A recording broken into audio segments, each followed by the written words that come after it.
Ang issue ng eligibility ni Quintin Milora Brown para makapaglaro sa Gilas Pilipinas bilang isang lokal ay patuloy na umaabot sa mga pag-uusap.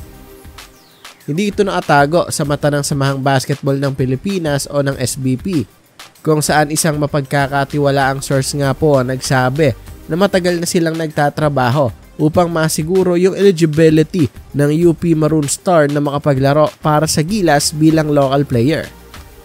Ngunit tulad ng anumang proseso, hindi rin yan mabilis at madali. Ang source na ito ay nagbahagi ng detalye na ang SBP ay nagtataglay na ng mga kinakailangang dokumento para mamatibay na yung kwalifikasyon ni Milora Brown na maglaro bilang local player, alinsunod sa mga striktong patakaran ng FIBA ukol sa mga players na may dual citizenship. Ayon sa kampo ni Milora Brown, kanilang isinumite ang kopya ng kanilang pasaporte na in-issue bago siya mag 16 years old. Isang mahalagang kondisyon ito para sa approval ng FIBA sa mga manlalaro na may daladalang dual citizenship. Subalit ang nasabing dokumento, pati na rin ang iba pang mga supporting papers ay kailangan muling suriin at tiyakin ang kanilang pagiging wasto bago ito tuluyang isumite sa FIBA. Ayon pa sa mga source, nasa kamay na ng SBP ang kopya ng passport na ito mula pa noong unang beses na dumating si QMB sa UP. Ang tanging issue na lang ay kailangang itong doblehin ang pag-verify bago isumite sa FIBA upang maiwasan ang anumang issue na maaring magdulot ng suspicion o posibleng kasiraan sa proseso. At dagdag pa dyan na hindi naman sinasabi na may duda ang SBP sa mga dokumentong ipinasa ni QMB. Pero isa kasi itong bahagi ng due diligence na kailangang gawin para sa mga ganitong sitwasyon.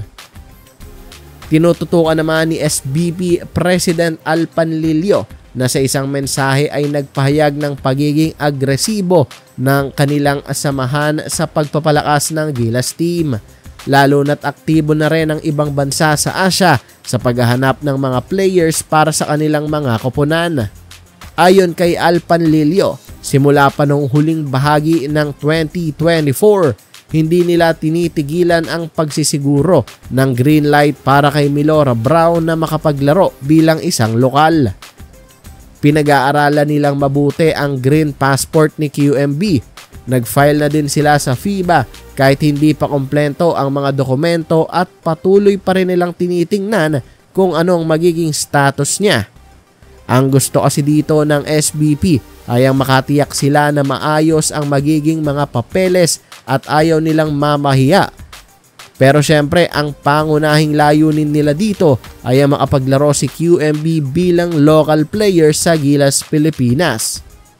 Isa pa, dagdag pa rin dito ni Al Panlilio ay nakita nila na't malaki nga po ang tsansa na matutulungan itong si QMB ng kanyang mga dokumento upang tuluyang maging eligible as a local sa Gilas.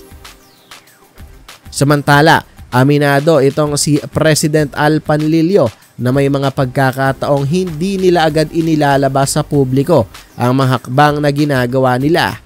Ayon nga sa kanya ay hindi naman totoo na hindi nila ipinaglalaban ang mga papeles ni QMB. At ang hindi pagpapalabas ng impormasyon sa publiko ay dahil baka may maging masamang epekto ito sa kanila. Ayon pa kay SBP Al Panlilio, walang silbi ang mag-relax kung ang nakataya dito ay ang honor ng ating bansa at ang pride ng milyong-milyong Filipino basketball fans sa buong mundo. Dahil sa mga hakbang na ito ay tiyak na hindi lang ang mga fans ng Gilas ang abala sa pagsubaybay sa sitwasyon. Marami na rin ang nag-aabang kung kailan talaga magiging opisyal ang desisyon ng FIBA. At sa kabila ng mga komplikasyon ng SBP ay nananatiling determinado na magtagumpay sa kanilang layunin.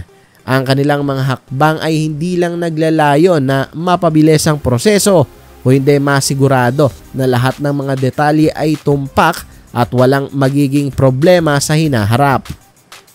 May mga nagsasabi ng pagiging tahimik ng SBP sa mga detalye ay naglalayon ding protektahan ang imahe ng Gilas team. ayaw nila syempreng magmuang pabigat sa proseso ang anumang public statements na maaring magdulot ng hindi pagkakaunawaan. Pero ang mga hakbang na ito ay patuloy na nagpapakita ng kanilang seryosong pagnanais na ma-achieve ang pinakamahusay na resulta para sa team. Sumatotal, talagang good news ito para sa lahat ng Pinoy, especially sa Philippine basketball. Dahil kung tuluyan at opisyal na ngang makapasok itong si QMB sa Gilas lineup at roster bilang isang local player, ay tiyak na magiging big addition siya sa oponan, mapa-opensa man o depensa. Isang tunay na 6'10" na big man na may malaking potensyal at batang-bata pa. Kung matutuloy ito, ang tandem niya kasama sina Kai Soto at AJ Edu ay tiyak na magiging nightmare sa paint laban sa mga international teams. Ang pagiging malakas sa ilalim ng basket o yung kanilang inside presence ay tiyak na magiging mahalagang aspeto sa kanilang future international competitions. At tiyak na magbibigay itong si QMB ng malaking advantage sa Gilas sa mga susunod nilang torneo. Sa kanyang height at skill set ay madali niyang mapapalakas ang depensa ng Gilas, pati na rin ang opensa sa mga may hirap na sitwasyon. Ang tandem niya with Kai and AJ na pere-pareho silang may height and mobility advantage ay magiging isang matinding puwersa inside the paint. At dagdag pa rito na napapanahon na rin ang pagdating talaga nitong si QMB sa Gilas Pilipinas dahil hindi natin maitatanggi na nagkakaedad na itong si Abay Junmar Fajardo at tiyak na ilang taon na lang ang natitira sa kanyang karir sa international scene. Ang mga taon ng kanyang serbisyo sa team ay malapit na ring matapos at posibleng magretiro na nga siya mula sa Gilas Pilipinas sa mga susunod na taon. Kaya naman kung ngayon pa lang ay may future na agad na pamalit na katulad ni QMB Quentin Melora Brown ay tiyak na ang kanyang presensya ay magbibigay ng bagong pag-asa at lakas sa Gilas Pilipinas. Mahalaga ang pagbabagong ito sa Gilas Pilipinas dahil makakatulong ito sa transisyon ng kanilang koponan papunta sa mas bagong henerasyon ng mga players. Kung tuluyan ng mapasama sa lineup si Melora Brown, tiyak na ito ay isang magiging malaking hakbang para sa hinaharap ng Philippine basketball. Ang kasalukuyang Gilas team ay magiging mas matibay at tiyak na magiging mas handa sa mga future challenges na kanilang haharapin sa international scene.